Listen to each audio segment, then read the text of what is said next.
Hi everyone, it's Raza von Werder talking about my book, reading from it, Theater of Justice, Celebrity Souls Appear, about my favorite ministry, which is to Purgatory, and in this case I'm talking about celebrities.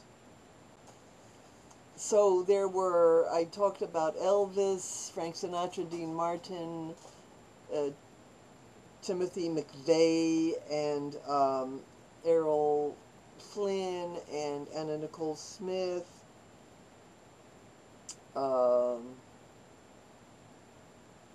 Yeah, so now I'm on Richard Pryor. Uh, I'm not sure if he has ascended yet. This was um,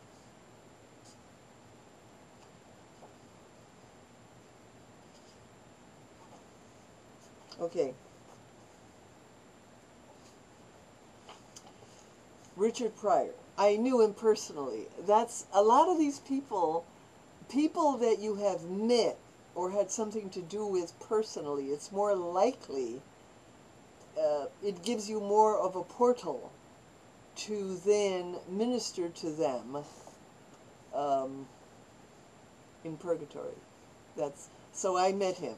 I met him. I knew him. I spent some time with him one evening.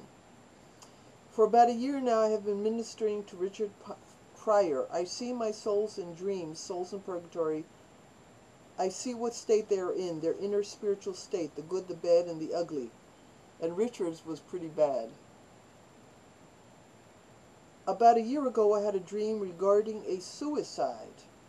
I was there to prevent the man from going to hell. It was one of the most frightening dreams I've ever had. The kind that make you cringe and wish you were not there. A man impaled himself on a cross, literally by his own wish. Impaled himself, and he had no head. Somehow God had me appear right there to make sure he would not go to hell. I had no idea who the man was. I assumed he was a man who actually did kill himself, and my presence helped. A short time later I had more dreams, a few, and they were concerning Richard Pryor. Why was I dreaming of him? Was he dead? I asked my webman. He looked it up and said, no, Mr. Pryor was still living.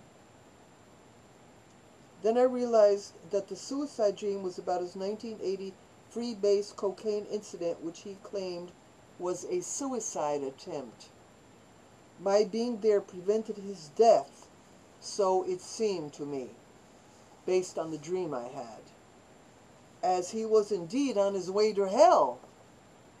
Wow. I don't even remember this stuff. You know, things happen so much in my life with souls and with people and this and that, that how could I possibly remember it all? You know, if I didn't write it down into books, there is no way I could remember all this. Thereafter, I was ministering to him in the past year, apparently preparing him for the real death that was coming. He was in deplorable shape, but improving with each dream. Just as with souls in purgatory, grace was being transmitted to Richard Pryor through me. God was preparing him for death through me as a minister. I thought about it. The only conclusion I could come to was that God wanted to help him. I knew him, and some sort of a link had been made. He needed help and apparently deserved it, so God gave him help through me. I accepted it just as I accept any ministry to a soul in purgatory. The fact that he was living was unusual, a special case. Months passed and I forgot about him. Then, upon getting up on 10th of December, I recorded a dream. This was the dream. I see Frank Sinatra dream.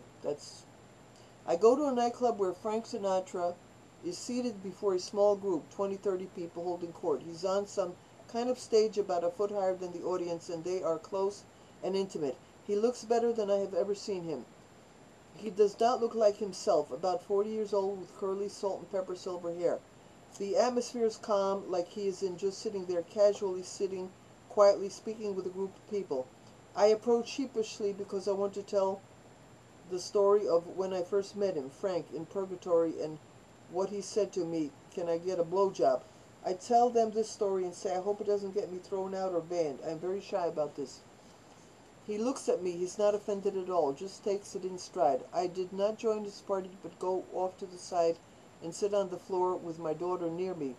He finishes his show and is now going to his dressing room, which is about 20 feet in front of me. The scenario of it is unusual. It is a small room and within it a fold-out couch. The room is about 7 times 7. And when the fold-out couch... blah, blah, blah, blah, blah. Frank stands there and looks at me, summoning me with his eyes in a knot. He asks his servant to call me so I can join him in the dressing room, a special privilege. I go there, but I decline to sit on the fold-out bed. I just sit on the floor with my daughter. Now I am thinking, why am I dreaming of Frank Sinatra? It does not make sense. Frank is in heaven, as I ministered to him years ago, and he rose up. What could this dream mean? I went to my computer to answer mail, and there was the announcement that Richard Pryor was dead. There it was. Sinatra, for some reason, represented Richard Pryor. Now the dream made sense. Let me run it by you again. Okay. I'm not going to get into this. It's too tedious. It'll be too tedious for you. The dream represented the scene of how and where I met Richard Pryor many years ago in Los Angeles.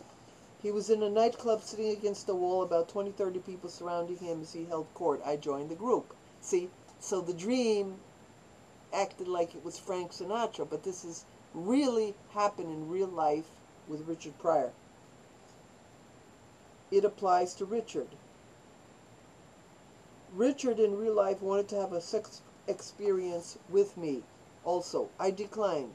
And so I am alluding to the time Richard and I spoke, and I declined his proposition. I am sheepish because it might have hurt his feelings. But he told me it was okay, he was not offended. See, in the dream it says he was not offended when I told him about Frank Sinatra. He was not offended. In my dreams, my daughter is my flesh. So when I say I'm with my daughter, it means I'm with my flesh. Of course, my soul, my God self and my flesh are always together. Sometimes mentally not quite together, but generally together. His show is his life. He has finished his life and is now going to his place of confinement or cleansing in Purgatory. The fact that the bed is a perfect square is a clue. This is a place of perfection, meaning it will be evident later on. When the final curtain is closed, Richard has left his friends and his fans. He goes to his place in Purgatory, and then the only person he calls is me. Why? Good question. This is my anointing. He is able to see me, to contact me, and have me go and on some level join him in his purgatorial domain. His servant is his guardian angel. The fact that I do not lounge on the bed is a clue of why I have the special privilege of assisting souls in purgatory. It is my celibacy. The bed means perfect, but sitting on the floor with my daughter flesh is a self-sacrifice, saying no to sex, humbly sitting on the floor. Therein is a type of perfection called chastity, which has given me the key to enter purgatory. Wonderful revelation. Now begins the cleansing of Richard Pryor with myself assisting. I will certainly let the public know of his progress and when he enters into heaven. Rosamond Word, December 14, 2005. Now, I have not gotten any revelation of his ascension yet. Anthony Quinn was in for a long time. I got him as a client at about the same time, approximately, as Richard Pryor, and Anthony has ascended. But when I wrote this book, he had not yet ascended, but he did ascend. I think it was a couple of years ago. So good for him. To be continued.